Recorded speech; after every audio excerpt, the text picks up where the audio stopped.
नमस्कार, आप देख रहे हैं TV24 और मैं हूं आपके साथ अनन्या मिश्रा।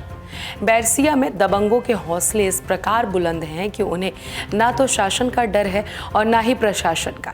एक ऐसा ही मामला बैरसिया विधानसभा के ग्राम पंचायत कड़िया चनवर से सामने आ रहा है, जहां शिक्षक गोविंद नामदेव और उनके परिवार को घर में घुसकर मनशाराम कुशवाहा, हरगोविंद कुशवाहा, बबलू कुशवाहा, विक्रम कुशवाहा, अवध कुशवाहा, नारायण कुशवाहा, भूपेंद्र कुशवाहा, शुभम कुशवाहा और हरगोविंद की पत्नी समेत पूरे परिवार में हमला कर दिया। पीड़ित परिवार ने बताया कि अपराधी परिवार हमारे घर के पास बार बार बोरिंग लगवाकर परेशान किया करते थे। बोरिंग के ब्लास्ट से पीड़ित परिवारजनों के मकान हुए क्षतिग्रस्त। इस बार बोरिंग का मना करने के बावजूद भी उन्होंने पूरी प्लानिंग के तहत हमारे ऊपर धार हथियार से हमला कर दिया है। इस घटना में महिला की नाक गई और नाक पर चोट आने से महिला की हालत गंभीर बताई जा रही है। वहीं शिक्षक गोविंद को काफ़ी चोटें आई हैं और जालिमों को बच्चों पर भी तरस नहीं आया। उन्होंने बच्चों को भी बेरहमी से पीटा और परिवारजनों का उपचार भोपाल के निजी अस्पताल में चल रहा है। पुलिस ने मामले को संज्ञान में लेते हुए मामला दर्ज कर जांच शुरू कर दी है। हालांकि बैरसिया पुलिस ने 307 की धारा में मामला दर्ज नहीं किया है। अब देखना ये होगा कि पुलिस इन जैसे दबंगों पर क्या कुछ कार्रवाई करती है। बड़ा सवाल तो ये उठ रहा है कि आखिर बैरसिया में अपराधियों का कानून इस कदर डर पूरी तरीके से खत्म हो गया है, उनके अंदर डर क्यों नहीं है? क्या पुलिस के संरक्षण में अपराधी वारदात को अंजाम दे रहे हैं? पूरा मामला 2 दिन पहले का बताया जा रहा है। पूरे के पीछे मना करने पर पापा जी को पीटा, पीछे से मारा। इसके बाद हम पहुँचे वहाँ पर तो सभी को मार दिया और मार कर। क्यों मारा है आपको? मना करने पर पीछे से पापा जी को मार दिया।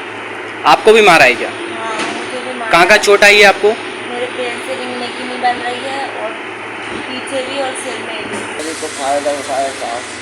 कैसा क्या हुआ? तो ये है कि जान देता है सबको। तो मैंने सोचा कि मेरा मकान धड़ा रहा, पहले भी लगवाई थी उसने। मैंने मना कर दिया था कि जितना लगवा लो चाहे एक बार लगवा लें जी। तो उसने लगवा लिया पहले। अब मैंने शादी की, पुट्टी मुट्टी सब कंप्लीट करवा लिया।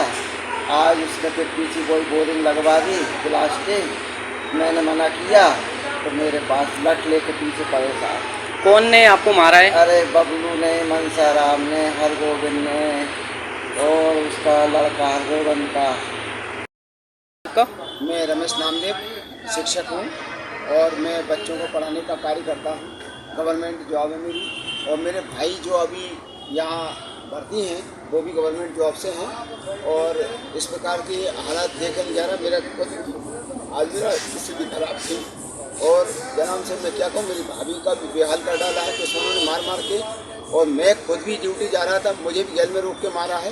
वजह ये सुनने में आई और मुझे भी पता है कि उन्होंने घर के पास में भैया का घर था और वहीं भैया ने कई बार मना किया कि यहाँ प्लास्टिक मत करो, मेरा घर चटक जाएगा। मात्र 20 फीट दूरी पर उनका घर है और फिर भी प्लास्टिक कराते हैं। एक बार घर की छत जर्जर हो गई थी, दोबारा भैया ने उसको सही कराया और उन्होंने खुद लोन लेकर के 50 लाख का तब उसको घर को कंप्लीट कर रखा है। जगह भी ली, घर भी बनाया। वो इस स्थिति से निपटने के लिए फिर बाद में कहा तो उन्होंने प्लास्टिक वाले को बुलाते हैं और लगवा देते हैं और ऐसे मतलब परेशान। किसने कराया आपके परिवार के ऊपर हमला? ये मनसाराम के 3 बालक हैं। और क्या नाम है? मनसाराम खुशीलाल कुशवाहा है और हरगोविंद कुशवाहा है और उसका लड़का अवध है, बबलू है और उसका लड़का 2 लड़के और हैं। मैं भूपेंद्र है, शिवम है और वो विक्रम है। और वो यहाँ तक कि आए दिन मतलब ये मानो कि हमें परेशान करते रहते हैं। जब देखो जब वो परेशान करने का काम है वो। अखिलेश यादव लोकसभा चुनाव में अच्छा प्रदर्शन करने के बाद नेता प्रतिपक्ष का पद छोड़ेंगे। कन्नौज से जीतने के बाद अखिलेश यादव केंद्र की राजनीति में दखल बढ़ाएंगे। चाचा या पीडीओ को विधानसभा में नेता प्रतिपक्ष का पद मिल सकता है। पूर्व मंत्री अखिलेश यादव यूपी की विधानसभा में नेता प्रतिपक्ष का पद छोड़ेंगे। सपा को संसदीय राजनीति में बड़े नेताजी से भी आगे ले जाने के बाद वह केंद्र की राजनीति में दखल बढ़ाएंगे। लोकसभा चुनाव में भाजपा का ग्राफ गिरने की वजह भले ही मौजूदा प्रत्याशियों से जनता की नाराजगी रही हो, पर नतीजे बता रहे हैं कि प्रदेश सरकार में कई मंत्री छत्र पर धाराशाही हो गए हैं। भाजपा के सबसे बड़े चेहरे के तौर पर प्रदेश अध्यक्ष भूपेंद्र सिंह चौधरी और महामंत्री यानी कि संगठन धर्मपाल सिंह भी अपने अपने क्षेत्रों में जीत नहीं दिला सके। भाजपा में पिछड़ों के चेहरे माने जाने वाले उप मुख्यमंत्री केशव प्रसाद मौर्य के इलाके प्रयागराज और कौशाम्बी में भी भाजपा पस्त नजर आई। राजधानी लखनऊ में सुबह चली तेज आंधी ने जनजीवन प्रभावित किया। कई इलाकों में पेड़ गिरने से रास्ते ठप हो गए। कुछ लोगों की गाड़ियों में भी पेड़ गिर गए। बृहस्पतिवार की बात कही जाए तो सुबह यूपी के अवध क्षेत्र में एकदम मौसम बदल गया। राजधानी लखनऊ के अलावा आसपास के जिलों में बारिश हुई। बारिश के साथ साथ कई हिस्सों में आंधी भी चली। राजधानी के कई इलाकों में पेड़ गिरने से जनजीवन प्रभावित हुआ है।